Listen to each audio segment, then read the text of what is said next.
2 Samuel, chapter 1. Now it came to pass after the death of Saul, when David had returned from the slaughter of the Amalekites, and David had stayed 2 days in Ziklag, on the third day, behold, it happened that a man came from Saul's camp with his clothes torn and dust on his head. So it was, when he came to David, that he fell to the ground and prostrated himself. And David said to him, Where have you come from? So, he said to him, I have escaped from the camp of Israel. Then David said to him, How did the matter go? Please tell me. And he answered, The people have fled from the battle, many of the people are fallen and dead, and Saul and Jonathan his son are dead also.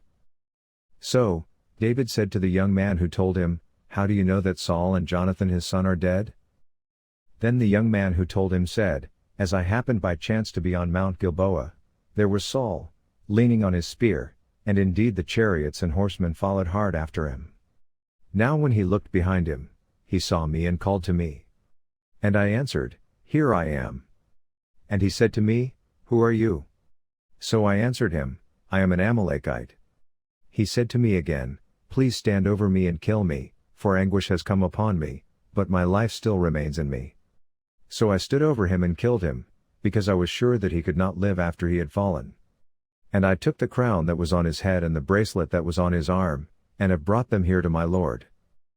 Therefore, David took hold of his own clothes and tore them, and so did all the men who were with him. And they mourned and wept and fasted until evening for Saul and for Jonathan his son, for the people of the Lord and for the house of Israel, because they had fallen by the sword. Then David said to the young man who told him, Where are you from? And he answered, I am the son of an alien, an Amalekite. So David said to him, How was it you were not afraid to put forth your hand to destroy the Lord's anointed? Then David called one of the young men and said, Go near, and execute him. And he struck him so that he died. So David said to him, Your blood is on your own head, for your own mouth has testified against you, saying, I have killed the Lord's anointed. Then David lamented with this lamentation over Saul and over Jonathan his son, and he told them to teach the children of Judah the song of the bow. Indeed it is written in the book of Jasher. The beauty of Israel is slain on your high places. How the mighty have fallen. Tell it not in Gath. Proclaim it not in the streets of Ashkelon. Lest the daughters of the Philistines rejoice. Lest the daughters of the uncircumcised triumph.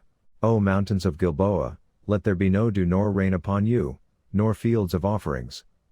For the shield of the mighty is cast away there. The shield of Saul, not anointed with oil. From the blood of the slain, from the fat of the mighty, the bow of Jonathan did not turn back, and the sword of Saul did not return empty. Saul and Jonathan were beloved and pleasant in their lives, and in their death they were not divided, they were swifter than eagles, they were stronger than lions. O daughters of Israel, weep over Saul, who clothed you in scarlet, with luxury, who put ornaments of gold on your apparel. How the mighty have fallen in the midst of the battle. Jonathan was slain in your high places. I am distressed for you, my brother Jonathan, you have been very pleasant to me, your love to me was wonderful, surpassing the love of women. How the mighty have fallen, and the weapons of war perished. 2 Samuel, chapter 2. It happened after this that David inquired of the Lord, saying, Shall I go up to any of the cities of Judah? And the Lord said to him, Go up. David said, Where shall I go up? And he said, To Hebron. So David went up there, and his 2 wives also, Ahinoam the Jezreelitess, and Abigail the widow of Nabal the Carmelite. And David brought up the men who were with him, every man with his household. So they dwelt in the cities of Hebron. Then the men of Judah came, and there they anointed David king over the house of Judah. And they told David, saying, The men of Jabesh Gilead were the ones who buried Saul. So David sent messengers to the men of Jabesh Gilead, and said to them, You are blessed of the Lord, for you have shown this kindness to your Lord, to Saul, and have buried him. And now may the Lord show kindness and truth to you. I also will repay you this kindness, because you have done this thing. Now therefore, let your hands be strengthened, and be valiant, for your master Saul is dead, and also the house of Judah has anointed me king over them. But Abner the son of Ner, commander of Saul's army, took Ishbosheth the son of Saul and brought him over to Mahanaim, and he made him king over Gilead, over the Asherites, over Jezreel, over Ephraim, over Benjamin, and over all Israel. Ishbosheth, Saul's son, was 40 years old when he began to reign over Israel, and he reigned 2 years. Only the house of Judah followed David. And the time that David was king in Hebron over the house of Judah was 7 years and 6 months. Now Abner the son of Ner, and the servants of Ishbosheth the son of Saul, went out from Mahanaim to Gibeon. And Joab the son of Zeruiah, and the servants of David, went out and met them by the pool of Gibeon. So, they sat down, one on one side of the pool and the other on the other side of the pool. Then Abner said to Joab, "Let the young men now arise and compete before us." And Joab said, "Let them arise." So, they arose and went over by number, 12 from Benjamin, followers of Ishbosheth the son of Saul, and 12 from the servants of David. And each one grasped his opponent by the head and thrust his sword in his opponent's side, so, they fell down together. Therefore, that place was called the Field of Sharp Swords, which is in Gibeon. So, there was a very fierce battle that day, and Abner and the men of Israel were beaten before the servants of David. Now the 3 sons of Zeruiah were there, Joab and Abishai and Asahel. And Asahel was as fleet of foot as a wild gazelle. So Asahel pursued Abner, and in going he did not turn to the right hand or to the left from following Abner. Then Abner looked behind him and said, "Are you Asahel?" He answered, "I am." And Abner said to him, "Turn aside to your right hand or to your left, and lay hold on one of the young men and take his armor for yourself." But Asahel would not turn aside from following him. So, Abner said again to Asahel, "Turn aside from following me. Why should I strike you to the ground? How then could I face your brother Joab?" However, he refused to turn aside. Therefore, Abner struck him in the stomach with the blunt end of the spear, so that the spear came out of his back, and he fell down there and died on the spot. So it was that as many as came to the place where Asahel fell down and died, stood still. Joab and Abishai also pursued Abner. And the sun was going down when they came to the hill of Ammah, which is before Giah by the road to the wilderness of Gibeon. Now the children of Benjamin gathered together behind Abner and became a unit, and took their stand on top of a hill. Then Abner called to Joab and said, "Shall the sword devour forever? Do you not know that it will be bitter in the latter end? How long will it be then until you tell the people to return from pursuing their brethren?" And Joab said, "As God lives, unless you had spoken, surely then by morning all the people would have given up pursuing their brethren." So, Joab blew a trumpet, and all the people stood still and did not pursue Israel any more, nor did they fight any more. Then Abner and his men went on all that night through the plain, crossed over the Jordan, and went through all Bithron, and they came to Mahanaim. So Joab returned from pursuing Abner. And when he had gathered all the people together, there were missing of David's servants 19 men and Asahel. But the servants of David had struck down, of Benjamin and Abner's men, 360 men who died. Then they took up Asahel and buried him in his father's tomb, which was in Bethlehem. And Joab and his men went all night, and they came to Hebron at daybreak. 2 Samuel, chapter 3. Now there was a long war between the house of Saul and the house of David. But David grew stronger and stronger, and the house of Saul grew weaker and weaker. Sons were born to David in Hebron. His firstborn was Amnon by Ahinoam the Jezreelitess, his second, Chileab, by Abigail the widow of Nabal the Carmelite, the third, Absalom the son of Maacah, the daughter of Talmai, king of Geshur, the fourth, Adonijah the son of Haggith, the fifth, Shephatiah the son of Abital, and the sixth, Ithream, by David's wife Eglah. These were born to David in Hebron. Now it was so, while there was war between the house of Saul and the house of David, that Abner was strengthening his hold on the house of Saul.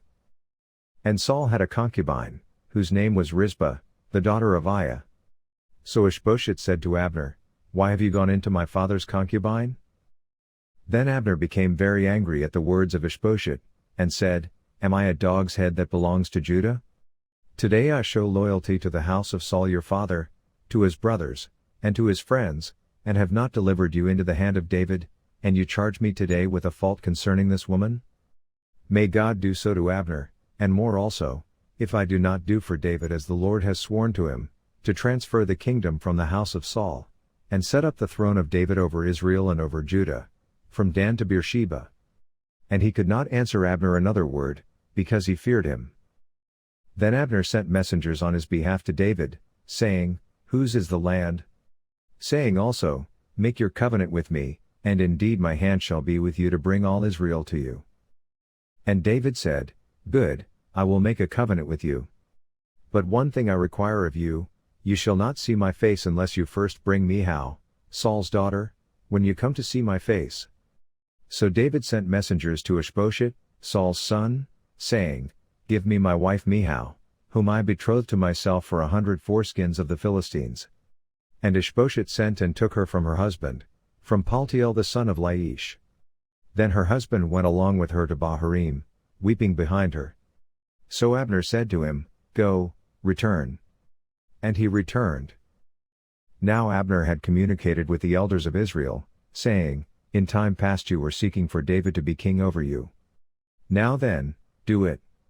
For the Lord has spoken of David, saying, By the hand of my servant David, I will save my people Israel from the hand of the Philistines and the hand of all their enemies. And Abner also spoke in the hearing of Benjamin. Then Abner also went to speak in the hearing of David in Hebron all that seemed good to Israel and the whole house of Benjamin. So Abner and 20 men with him came to David at Hebron. And David made a feast for Abner and the men who were with him. Then Abner said to David, I will arise and go, and gather all Israel to my lord the king, that they may make a covenant with you, and that you may reign over all that your heart desires. So David sent Abner away, and he went in peace. At that moment the servants of David and Joab came from a raid and brought much spoil with them. But Abner was not with David in Hebron, for he had sent him away, and he had gone in peace. When Joab and all the troops that were with him had come, they told Joab, saying, Abner the son of Ner came to the king, and he sent him away, and he has gone in peace. Then Joab came to the king and said, What have you done? Look, Abner came to you. Why is it that you sent him away, and he has already gone? Surely you realize that Abner the son of Ner came to deceive you, to know your going out and your coming in, and to know all that you are doing. And when Joab had gone from David's presence, he sent messengers after Abner, who brought him back from the well of Sirah. But David did not know it. Now when Abner had returned to Hebron, Joab took him aside in the gate to speak with him privately, and there stabbed him in the stomach, so that he died for the blood of Asahel his brother. Afterward, when David heard it, he said, My kingdom and I are guiltless before the Lord forever of the blood of Abner the son of Ner. Let it rest on the head of Joab and on all his father's house, and let there never fail to be in the house of Joab one who is a discharge or is a leper, who leans on a staff or falls by the sword, or who lacks bread. So, Joab and Abishai his brother killed Abner, because he had killed their brother Asahel at Gibeon in the battle.